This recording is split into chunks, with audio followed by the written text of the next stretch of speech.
ఏ నందిని, ఎక్కడికి వెళ్తున్నావు? పరిగెత్తకు, ఆగు, నేను వస్తున్నా. నేను చెప్పేది విను. నువ్వు నా మాట వింటే మన ఇద్దరం ఎలాగలా సేఫ్గా బిల్డింగ్. హాయ్ ఫ్రెండ్స్, ఎలా ఉన్నారు?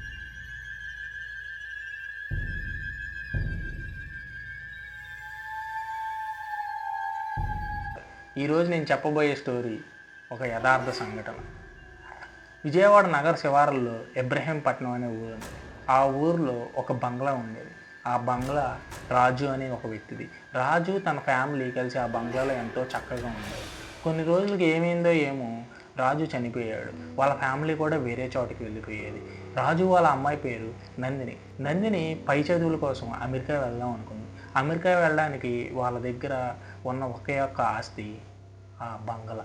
ఆ బంగ్లా అప్పటికే చాలా పాడుపడిపోయింది. రాజు చనిపోయిన తర్వాత ఆ బంగ్లా నుంచి వచ్చిన అరుపులు వీటికి భయపడి ఆ బంగ్లాలో ఎవరూ ఉండేవాళ్ళు కాదు.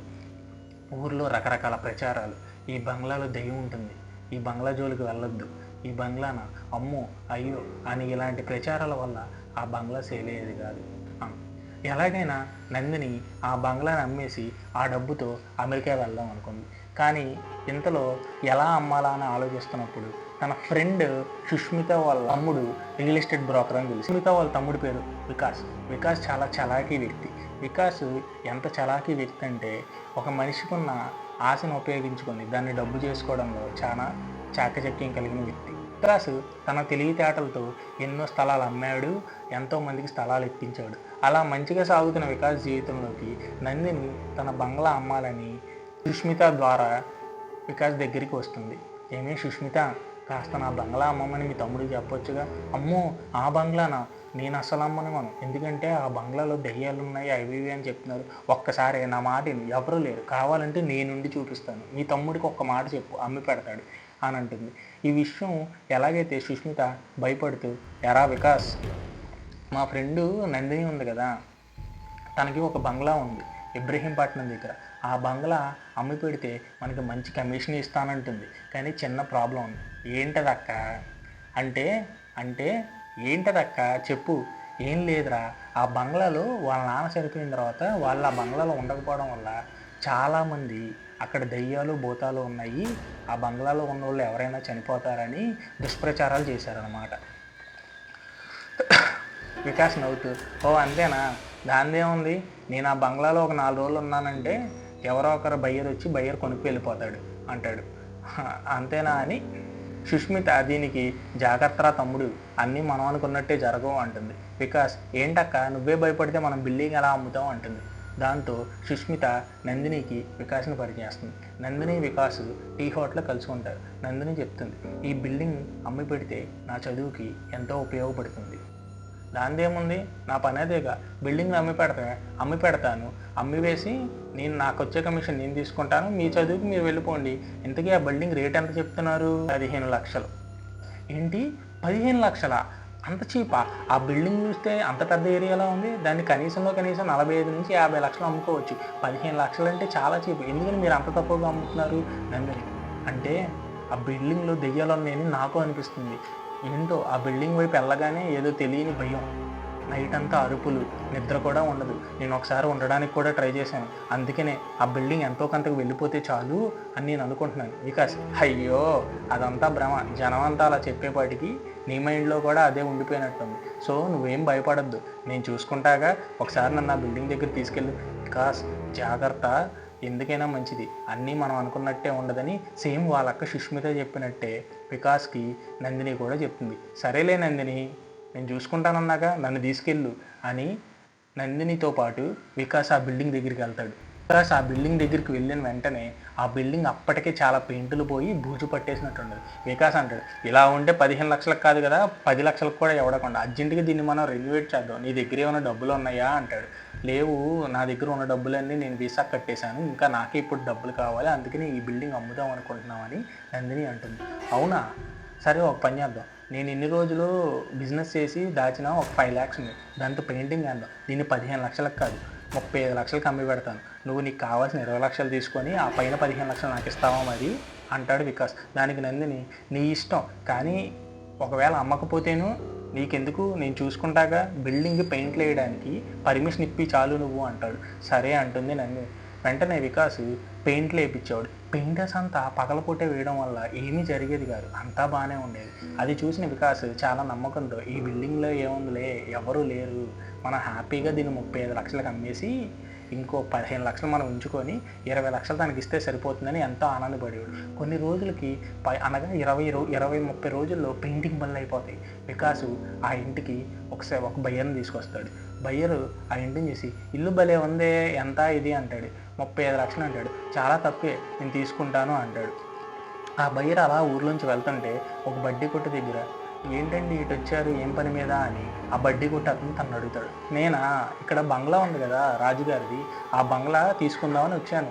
ఆ బంగ్లా ఏంటయ్యా మరి అంత తక్కువ పొందుతున్నారు, కేవలం 35 లక్షలే అంటాడు. 35 లక్షల ఆ బంగ్లా ఊరికే ఇచ్చిన ఎవరు తీసుకోరండి, మీరెందుకు తీసుకుంటున్నారు? కాబట్టి కొంచెం జాగ్రత్త, ఆ బంగ్లా జోలికి వెళ్ళొద్దు, నా మాట వినండి అంటాడు. బయ్యరు చాలా భయపడతాడు. వికాస్ దగ్గరికి వెళ్తాడు. బయ్యర్, ఏమయ్యా వికాస్, ఏంటి నువ్వు ఆ బంగ్లా చాలా మంచిది అది ఇది అని చూపించావు, బయట ఊర్లోనేమో ఆ బంగ్లా జోలికి వెళ్ళొద్దు, వెళ్తే చచ్చిపోతాము అది ఇది అని అంటున్నారు, నాకు నమ్మకం లేదయ్యా, నేను ఈ బంగ్లా వద్దు, నాకు అది ఇది అంటే వెంటనే వికాస్, అయ్యో అలా ఏం లేదండి, మీకెందుకు, కావాలంటే నేనుండి చూపిస్తాను, మీరు నాతో పాటు ఉండండి, నేనేం ఉండను, నువ్వు ఉండి చూపి ఒక వారం రోజులు నీకేమీ కాకపోతే నేను తీసుకుంటాను అంటాడు. ఇచ్చిన అడ్వాన్స్ కూడా వెనక్కి ఇచ్చేయమంటాడు. వికాస్కి చాలా కోపం వస్తుంది. వికాస్ ఏం చేస్తాడంటే ఆ రోజు ఆ బిల్డింగ్లోకి వెళ్ళిపోతాడు. నేను మొదటి రోజు వికాస్ ఉదయం 9 గంటలకు వెళ్తాడు. వెళ్ళిన వాడు ఒక్కడే వెళ్లకుండా నందినిని కూడా తోడు తీసుకువెళ్తాడు. నందిని వికాస్ ఇద్దరు వెళ్తారు. నందిని చాలా భయంగానే వెళ్తుంది ఆ బిల్డింగ్లోకి. వికాస్ ఒక రూమ్లో ఉంటాడు, నందిని ఒక రూమ్లో ఉంటారు. అంతా బాగానే సాగుతుంది వాళ్ళకి. సాయంత్రం 9 దాకా అంతా బాగానే ఉంది. ఇంతలో సాయంత్రం 9కి ఎవరో స్పీడ్గా నందిని వెనకాల నుంచి వెళ్ళినట్టు అనిపిస్తుంది. నందిని కెవ్వమని అరుస్తుంది. ఇది విన్న వికాస్, ఏమైంది, ఎందుకు అలా అరిచావు, నువ్వు ఇలాంటివి చేస్తే ఈ బిల్డింగ్ అప్పటికి వెళ్ళదంటాడు. దానికి నందిని, అలా అని కాదు, ఎవరో వెనకాల వెళ్ళినట్టు అనిపించింది అంటే, అలా ఏం లేదు, నువ్వు పడుకో అంటుంది. ఇంతలో సడన్గా మళ్ళీ వికాస్ వెనకాల ఎవరో వెళ్ళినట్టు అనిపిస్తుంది. ఈసారి వికాస్కి కూడా అనిపిస్తుంది, కానీ వికాస్ అరవడు, ఎందుకంటే ఆ బిల్డింగ్ అమ్మాలి కదా, దానికోసం. ఇదంతా జరుగుతుండగానే ఆ రోజు నైట్ గడిచిపోతుంది. తెల్లవారుజామున మళ్ళీ యథావిధిగా పనులు పూర్తి చేసుకొని నైట్ 9 అవుతుంది. ఈసారి కూడా అంతే, ఎవరో వెళ్తున్నట్టు అనిపిస్తుంది. ఈసారి నందినిని ఎవరో గట్టిగా పడుకుంటే దిండు పెట్టి నొక్కుతున్నట్టు అనిపించి నందిని గట్టిగా కాపాడండి అని వస్తుంది. దీని వికాస్ పరిగెత్తుకుంటూ వస్తాడు. ఒక అతను నందిని దిండు పెట్టి నొక్కేస్తూ ఉంటాడు. వికాస్ రావడం గమనించిన అతను పరిగెడుతూ ఉంటాడు. అది వికాస్ చూస్తాడు. వికాస్ కూడా ఆశ్చర్యపోతాడు. ఏంటిది, ఈ బిల్డింగ్లో ఇంకెవరో ఉన్నారు, నేను అనుకుంటున్నది నిజమేనా, నేను చూసింది నిజమేనా, ఎవరతను అని ఆలోచనలో పడిపోతాడు. నందిని, అయ్యో బాబోయ్, నేను ఇక్కడ ఉండను, ఇక్కడ నిజంగానే ఏదో దెయ్యం ఉన్నట్టే ఉంది, నువ్వు నన్ను వదిలేసేయి, ఈ బిల్డింగ్ అమ్మితే అమ్ము లేకపోతే లేదు అని అడుగుతానండి. ఈ ఒక్కరోజు నాతో ఉండు, నేను నీకెందుకు అని చెప్పి వికాస్ అదే రూమ్లో సోఫాలో పడుకుంటాడు. ఆ రోజు ఇంకా ఎవ్వరూ రారు అక్కడికి. తెల్లవారుజామున మళ్ళీ ఆలోచిస్తూ ఉంటాడు వికాస్, ఏం జరుగుతుంది నాకేమీ అర్థం కావట్లా, ఈ బిల్డింగ్లో ఎవరైనా ఉన్నారా అని. ఒకసారి టీ తాగడానికి బడ్డీ, అసలు ఏం జరిగింది ఇక్కడ, ఎలా ఉందంటే ఆ బడ్డీ కొట్టు అతను, అందులో నిజంగానే దేవుంది, లేకపోతే మేమంతా ఊరికేందండి, ఏం బాబాయ్ ఎందుకలా అంటే, రాజుగారు చనిపోయిన తర్వాత ఆ ఫ్యామిలీ ఈ బిల్డింగ్ని అలా వదిలేసి వెళ్ళిపోయింది. ఒకళ్ళ ఫ్యామిలీ దాంట్లో అద్దెకి దిగారు. ఆ ఫ్యామిలీ కొన్ని రోజులు అన్యోన్యంగానే ఉన్నది. ఏమైందో ఏమో కానీ సడన్గా వాళ్ళ ఆవిడ మేడపై నుంచి దూకి చనిపోయింది. దాంతో వాడు పిచ్చోడైపోయి ఊర్ల మీద పడి కొన్ని రోజులకు వాడు చనిపోయాడు. వికాస్కి ఏమీ అర్థం కాల, ఇదేంటి ఆమె ఎందుకలా దూకి చనిపోయింది అని ఆలోచిస్తూ ఉంటాడు. అయితే ఆ బడ్డీ కొట్టు అతను చెప్తాడు, ఒక ఆమె మాత్రం బతికుంది, ఆ ఫ్యామిలీతో వాళ్ళతో పాటే అక్కడ పనిచేసేది, ఆమె పేరు రంగమ్మ. రంగం దగ్గరికి వెళ్ళి అడిగితే మీకు ఉన్న విషయం అర్థమవుతుంది. వికాస్ రంగం దగ్గరికి వెళ్ళాడు. ఏమండి అసలు ఇక్కడ ఆ ఫ్యామిలీ ఎందుకు చనిపోయింది అని అడుగుతాడు. అప్పుడు రంగమ్మ, అది ఏంటది నాకు చెప్పండి, ఉన్నది ఉన్నట్టు, మేము ఆ బిల్డింగ్ అమ్మాలనుకుంటున్నాం అంటే, అయ్యో అదేం లేదయ్యా, అక్కడ ఫ్యామిలీ ఉండేవాళ్ళు కదా, ఆమె అంత మంచిగా ఉండేది కాదు, తన హస్బెండ్ పనికి వెళ్ళిపోయాక ఆమె వేరే వాళ్ళతో అక్రమ సంబంధం పెట్టుకుంది, అది చూసి తట్టుకోలేని అతను ఆమెని బిల్డింగ్ పై నుంచి తోసి చంపేశాడు. ఈ విషయం నాకు మాత్రమే తెలుసు, నేను ఎవరికి చెప్పలేదు, నువ్వు ఎవరికి చెప్పలేదు. బికాస్ అంతేనా, కానీ ఇప్పుడు ఎవరు ఆ బిల్డింగ్లో ఉంటుంది అది నాకు తెలియదయ్యా. ఆ తర్వాత నుంచి అరుపులు అవి రావడం, నేను కూడా ఆ బిల్డింగ్ వైపు వెళ్ళడం మానేశాను. ఓహో అవునా. వికాస్ ఆ రోజు నైట్ ఇంటికి వెళ్ళాడు. యథావిధిగా నందిని బెడ్ మీద పడుకుంది. వికాస్ సోఫాలో పడుకున్నాడు. నైట్ కరెక్ట్గా 11-11:30 అయింది. ఎవరో స్లోగా నడుచుకుంటూ వస్తున్నట్టు అనిపించింది. వికాస్ ఈసారి కళ్ళు తెరవాల, ఇంకా స్లోగా నడుచుకుంటూ వచ్చింది. నందిని బెడ్ వైపు ఆ మనిషి అలా నడుచుకుంటూ వెళ్తున్నాడు. వికాస్ కళ్ళు తెరవట్ల, లైట్గా కళ్ళు తెరిచాడు. నిన్న వచ్చిన వ్యక్తి, ఇతను దెయ్యం అయితే కాదని వికాస్ నిర్ణయించుకున్నాడు. వికాస్ గట్టిగా ఆ అబ్బాయిని పట్టుకుందామని లెగుద్దామని ట్రై చేశాడు. వికాస్ గట్టిగా పట్టుకున్నాడు. పిచ్చోడు ఎవరైతే ఆ అమ్మాయిని తోసేశాడో వాళ్ళ ఆవిడ అక్రమ సంబంధం పెట్టుకుందని ఆ పిచ్చోడు అప్పుడు వికాస్ ఆ పిచ్చోడిని తీసుకెళ్ళి స్టేషన్లో అప్పచెప్పి నందినికి చెప్పాడు. చెప్పానా ఇక్కడ జరిగింది అది ఆ పిచ్చోడే అని అంటుంది. మరి ఆ పిచ్చోడైతే నా వెనకాల ఎందుకు పడ్డాడు అని నందిని పరిగెడతా ఆ బిల్డింగ్ వైపు. అప్పుడు నందినితో వికాస్, నందిని ఆగు, నేను వస్తాను, ఇద్దరం వెళ్ళి చూద్దామని వెళ్తాడు. అయితే ఆ పిచ్చోడు ఏమనుకుంటాడంటే నందినినే తన భార్య ఏమో, అందుకనే నందినిని చంపుదాం అనుకుంటాడు. ఇది జరిగిన కథ. ఫ్రెండ్స్, ఈ కథ మీకు నచ్చితే వీడియోని లైక్ చేయండి, షేర్ చేయండి, సబ్స్క్రైబ్ చేసుకోండి.